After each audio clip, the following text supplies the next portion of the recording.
کہ میں اس چیز کو جانتا ہوں جو چیز تم نہیں جانتے، کہ میں اپنا نائب بناؤں گا دنیا کے اندر۔ تو اللہ تعالیٰ نے دنیا کے اندر ہم کو انسان بنا، ہم کو پیدا کیا اپنا قائم بنا کر، قائم مقام بنا کر، یعنی اپنی پہچان بتانے کے لیے اللہ تعالیٰ نے ہم کو اپنا نائب بنا کر دنیا میں بھیجا۔ اور دنیا میں بھیجنے کے بعد ہمارے اعمال جب دنیا میں رہتے ہیں، ہمارے اعمال کے ذریعے ہمارے نیک اعمال کو جب اللہ دیکھتا ہے تو فرشتوں کے سامنے اللہ تعالیٰ ہمارے انہیں نیک اعمال کو بتلا کر فرشتوں سے کہتا ہے کہ دیکھو یہ وہی بندے ہیں، یہ وہی مخلوق ہے جس کے تعلق سے تم دنیا میں، جس کو پیدا کرنے سے پہلے تم یہ بول رہے تھے کہ یہ مخلوق آپس میں لڑے گی، جھگڑے گی اور کینہ کپٹ رکھے گی، کیونکہ یہ مخلوق تو میرے سامنے اللہ کے میرے ذکر کر رہی ہے۔ تو یہ آیت بتانے کا مقصد یہ ہے کہ اللہ تعالیٰ نے ہم کو دنیا میں جو بھیجا ہے اپنی عبادت کرنے کے لیے بھیجا۔ وما خلقت الجن والانس الا لیعبدون، ہم نے دنیا میں انسان کو پیدا نہیں کیا اور نہ جنات کو پیدا کیا، الا لیعبدون، مگر صرف اپنی عبادت کرنے کے لیے اللہ نے پیدا کیا۔ اب ہمیشہ ہر لمحہ اللہ کی عبادت ہم کو کرنا ہے۔ تو ہماری عبادت ہر لمحہ اور ہر آن اللہ کی عبادت کیسے ہونا ہے؟ ہم کو کھانا پینے کی بھی ضرورت ہے، سونے جاگنے کی بھی ضرورت ہے، کام کاج کی بھی ضرورت ہے، ہماری ضروریات سے فارغ ہونے کے لیے بھی ہم کو وقت چاہیے۔ لیکن اللہ تعالیٰ بتا رہے قرآن کے اندر کہ ہم نے انسان کو صرف اپنی عبادت کے لیے پیدا کیا، کسی اور وقت کسی اور چیز کے لیے پیدا نہیں کیا۔ جب اللہ تعالیٰ ہم کو اپنی عبادت کے لیے پیدا کیا ہے تو پھر دنیا میں دوسرے کام کرنے کا ہم کو جواز ہی پیدا نہیں ہے، ہم کو کوئی دوسرا کام کرنے کا کوئی جواز ہی نہیں ہے۔ کہ ہمارا تو کام یہ ہونا چاہیے کہ ہمیشہ جس طریقے سے اللہ نے فرشتوں کو بنایا وہ ہمیشہ تعریف کرتے رہتے، ہمیشہ اللہ تعالیٰ کی ذکر اذکار میں لگے رہتے، ہم کو بھی کرنا چاہیے۔ لیکن اس آیت کا مفہوم یہ ہے کہ اللہ تعالیٰ جو بتا رہے کہ ہم صرف اللہ نے انسان کو اپنی عبادت کے لیے، اللہ کی عبادت کے لیے پیدا کیا۔ اس کا مطلب یہ ہے کہ ہمارا جو روز مرہ کے جو معاملات ہیں، جو ہمارے کام کاج ہے، ہر کام کے اندر ہم اللہ کے نام کے ساتھ اس کام کو شروع کریں گے تو ہمارا وہ کام بھی اللہ کی عبادت میں شمار ہوگا۔ مثال کے طور پر ہم کھانا کھا رہے ہیں، ہمارے کھانے کا طریقہ سنت کیا ہے کہ ہم کو دعا پڑھ کے کھانا کھانا ہے۔ کھانے کے ہر نوالے پہ تو ہم نوالا اٹھاتے ہوئے اللہ کا ذکر نہیں کر سکتے، زبان سے چاہیں گے بھی اللہ کا ذکر کریں گے، یعنی دو چیز ایک منہ سے آدمی کام نہیں کر سکتا۔ لیکن جب سنت کے طریقے پر انسان کھانا کھائے گا دعا پڑھ کر تو اس کا ایک ایک نوالا چاہنا بھی اس کے لیے عبادت میں لکھا جائے گا۔ اب اگر انسان کھانا کھانے سے پہلے دعا نہیں پڑھتا ہے تو سمجھے کہ وہ اللہ کی عبادت نہیں کر رہا، اللہ کا نافرمان بننا ہے۔ کھانے کے بیچ میں اگر دعا ہے، کھانے کے بیچ کی دعا پڑھنا ہے، ان اذکار کو پڑھتے ہوئے، ان اذکار کے اوپر عمل کرتے ہوئے اگر ہم زندگی گزارتے ہیں تو ہمارے جو مقصد ہے اللہ کا دنیا میں ہم انسان کو پیدا کرنے کا اس کا مقصد پورا ہوگا۔ اگر ہم ذکر اذکار کے بغیر، دعاؤں کے بغیر اگر اپنے اعمال ہم کرتے ہیں، نہ سونے کی دعا ہم پڑھتے ہیں، نہ جاگنے کی، نہ کھانے کی، نہ اپنی ضروریات سے فارغ ہونے کی، کسی بھی چیز کی دعا پڑھے بغیر اگر ہم اپنے کام کاج کرتے ہیں تو ہمارے کاموں کے اندر اللہ کی عبادت کرنے میں شمار نہیں ہوگا بلکہ وہ نافرمانی بھی شمار ہوگا۔ ہم کو اپنے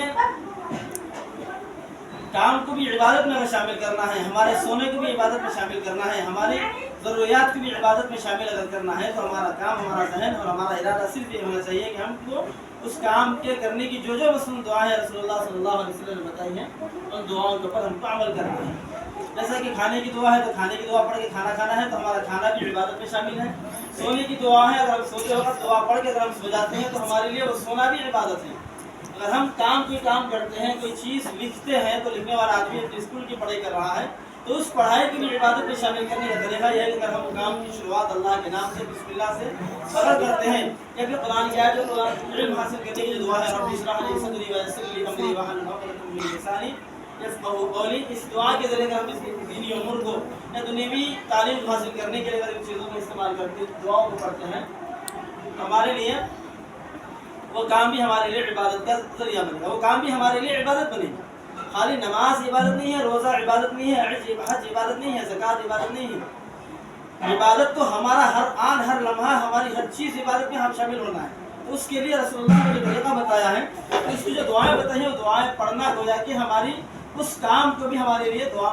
عبادت میں شامل ہونا ہے۔ یہاں تک کہ اگر ہم گھر کی عورتیں ہیں، گھر میں کام کاج کرتی ہیں، یہاں برتن دھونا ہے، کپڑا دھونا ہے، گھر کے پوچھا مارنا ہے، یہ ساری چیزوں کے اندر بھی اگر عورت کا کام یہ کام شروع کرنے سے پہلے لفظ صرف بسم اللہ الرحمن الرحیم کے بغیر استعمال پڑھ کر اگر اس کام کی شروعات کرتے ہیں تو کام بھی اس عورت کے لیے ثواب میں اور نیت میں اس کی عبادت میں شامل ہوگا۔ ایسا نہیں کہ بس خالی جھاڑو مار دیا تو اس لیے کام میں شمار ہوگا، عبادت میں شمار نہیں ہے۔ اسے نیت یہ کرنا ہے کہ بھئی اللہ کی خوشنودی کے لیے ہے. اگر بیوی ہے تو شوہر کے گھر کے کام کو نیک نیتی سے نیکی کا ذریعہ سمجھ کر دعا کے ساتھ اگر پڑھے گی تو اللہ تعالیٰ اس کے ہر قدم پر ہر عمل پر اللہ تعالیٰ اس کو نیکی عطا فرمائے گا اور اس کا وہ کام بھی عبادت میں شامل ہوگا. تو اگر ہماری زندگی ہم دعاؤں کے ساتھ اگر ہم گزاریں گے تو ہمارا پوری زندگی کا جو مقصد ہے وہ اس آیت کے تحت جڑے گا کہ وما خلقت الجن والانس الا لیعبدون. ہم نے انسان کو اور جنات کو صرف اپنی عبادت کے لیے پیدا کیا. کھانا پینا تو لگا ہوا ہے. اللہ تعالیٰ قرآن میں فرماتے ہیں کہ ہم نے دنیا کے اندر انسان کو دنیا کے ہم جو بھیجے ہیں کمانے کے لیے نہیں بھیجے. کھانا پینا کتنا کمائے, کتنا کھائے, کتنا پیے, کتنا فرض کریے یہ سوال نہیں کریں گے. اللہ تعالیٰ ہم سے نماز کے ثواب پوچھے گی, لیکن کھانا پینا تو اللہ تعالیٰ کیا ہم کو دے گا. دنیا میں جو اللہ تعالیٰ ہم کو بھیج دیا ہے, دنیا میں ہم کو پیدا کر دیا ہے, تو ہمارے لیے اللہ تعالیٰ ہمارے کھانے پینے کے بھی نظم کر دیا ہے. ہمارا کام یہ ہے کہ اللہ کی عبادت کریں, اور اللہ کی عبادت کرتے ہوئے ہم دین حاصل کرتے ہیں. اللہ کی عبادت کے ساتھ اللہ کے طریقے کے ساتھ اگر ہم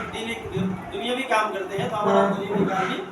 دین کے کام میں شامل ہوگا, اور ہمارے لیے وہ عبادت کا ذریعہ بنے گا, اور ہمارے لیے آخرت کے دن جائے نجات بنے گا. تو اللہ تعالیٰ قرآن فرماتے ہیں الا بذکر اللہ تطمئن القلوب, کہ آگاہ ہو جاؤ کہ انسان کے دلوں کو حقیقت میں جو سکون ملنے والا ہے وہ سکون صرف اللہ کے ذکر سے ہی ملے گا, کسی اور چیز سے نہیں ملے گا. اگر ہم کو سکون اگر چاہیے تو اللہ کا ذکر کریں. اگر ہم پریشانی کے عالم میں ہیں,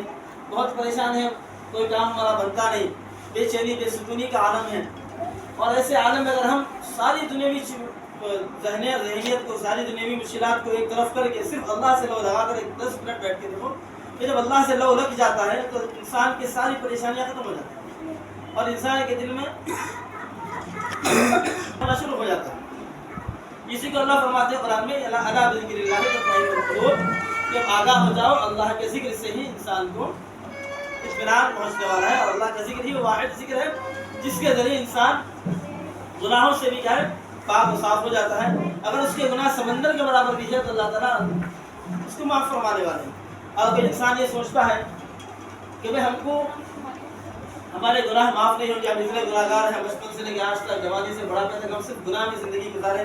ہمارے اعمال پورے گناہوں کے ہیں, اللہ تعالیٰ ہم کو کیسے معاف کرے گا. یہ سوچنے والا انسان حقیقتاً دوزخی. کیوں؟ اس کو اللہ کی ذات سے امید نہیں. اللہ تعالیٰ جو ہے انسان کو نا امیدی سے بتاتا ہے, نا امیدی سے بچنے کا حکم دیتا ہے. آپ کتنے بڑے گناہ لے کر آتے لے کر آؤ, لیکن اللہ تعالیٰ کے سامنے اگر دو آنسو اور شرمندگی کی اور ندامت کی اگر گرا دیتے ہیں اور اللہ سے معافی مانگ لیتے ہیں تو اللہ تعالیٰ ہماری سارے گناہوں کو معاف فرما دیتے ہیں. اللہ تعالیٰ دور جہالت کے اپنے بیٹیوں کو زندہ تردور کرنے والے لوگوں کو تک ایمان لانے کی وجہ سے, نیک نیت کی وجہ سے, ان کے ذکر کی وجہ سے اللہ تعالیٰ نے توبہ کی وجہ سے اللہ نے ان کو معاف کر دیا, اور ان کے گناہوں کو اللہ تعالیٰ نے نیکی میں بدل کر ان کو جنت میں اعلیٰ مقام عطا فرمایا. اللہ تعالیٰ نے دنیا میں ان کو ایسا مقام عطا فرمایا کہ دنیا میں سارے لوگ صحابہ کے نام سے صحابہ کی عظمت کو ایمان کا ایک جز بتایا اللہ تعالیٰ. تو ہمارے لیے یہ ضروری ہے کہ ہم یہ نہ سمجھے کہ اللہ تعالیٰ ہم کو معاف کرے گا نہیں کرے گا, ہم گناہگار ہیں, ہمارے گناہوں کو اللہ معاف کرتا ہے نہیں. یہ سوچ انسان کے احساس کمتری کی علامت ہے. اللہ تعالیٰ کے تعلق سے انسان کی سوچ یہ ہونی چاہیے کہ اللہ تعالیٰ ہم کو, چاہے ہم پوری زندگی گناہوں میں مبتلا ہوں, لیکن ایک جملہ ہم سے نکل گیا, اللہ تعالیٰ اس جملے پر اگر ہم معاف کر دیتا ہے تو اللہ تعالیٰ اللہ تعالیٰ کا وہی جملہ ندامت والا ہمارے لیے ذریعہ نجات کا ذریعہ بنے گا, اور ہمارے لیے جنت کے داخل ہونے کا ذریعہ بنے گا. تو اللہ تعالیٰ سے دعا ہے کہ ہم تمام کو اللہ تعالیٰ کے دین کی سمجھ عطا فرمائے, اور ذکر اذکار کی طرف اپنی زندگی گزارنے کی توفیق عطا فرمائے. اللہ تعالیٰ ہم سب کو ہر لمحہ ہر آن رسول اللہ صلی اللہ علیہ وسلم کی سنتوں پر عمل کرنے کی توفیق عطا فرمائے. اور رسول اللہ صلی اللہ علیہ وسلم نے جن جن چیزوں کی دعائیں بتائی ہیں دنیا کے اندر, چاہے وہ کام دینی کام ہو, دنیاوی کام ہو, ہر کام کو اللہ تعالیٰ کے حکم کے ساتھ, اللہ تعالیٰ کے حکم کے مطابق کرنے کی کوشش کریں. اگر ہمارے کو کچھ دعائیں یاد نہیں ہوتی, اور کچھ دعائیں میں یاد نہیں ہے, تو ہمارے لیے ضروری ہے کہ ہم دعاؤں کو یاد کرنے کی بھی کوشش کریں, اور جب تک وہ دعا یاد نہیں ہو جاتی اس وقت اس کام کی شروعات ہم بسم اللہ سے کریں. جیسا کہ ہم کو کھانا کھانے کی دعا ہے, ہم کو یاد نہیں ہے, مثال کے طور پر کھانا کھانے کی دعا ہم کو یاد نہیں ہے, لیکن کھانا کھانے سے پہلے دعا پڑھنا ہے. لیکن ہماری کوشش بھی یہ ہونی چاہیے کہ ہم دعا کو یاد کرنے کی کوشش کریں کہ کسی کے پاس رزق آتا ہے, اور جب تک ہم کو دعا یاد نہیں ہو جاتی اس وقت تک کھانے کی ابتدا ہم بسم اللہ سے کریں. بسم اللہ الرحمن الرحیم پڑھ کر ہم دعا کھانے کو کھائیے. سونے کی دعا ہے, ہم کو سوتے وقت کی دعا نہیں آتی تو سونے کی دعا یاد کرتے رہیں,